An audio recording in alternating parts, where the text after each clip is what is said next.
కాలుకు దెబ్బ తగిలింది, షూ విప్పండి. విప్పండి సార్, త్వరగా.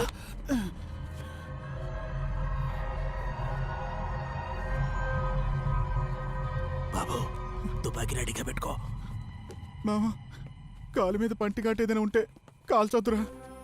డాక్టర్ అమ్మతో చెప్పి నొప్పి రాకుండా ఏదైనా ఇంజెక్షన్ చేయించి పడుకోబెట్టరా. అలాంటి ఇంజెక్షన్స్ ఉన్నాయి కదా. ఏంట్రా నువ్వు అనేది? నీకేం కాదురా, ఏం కాదు.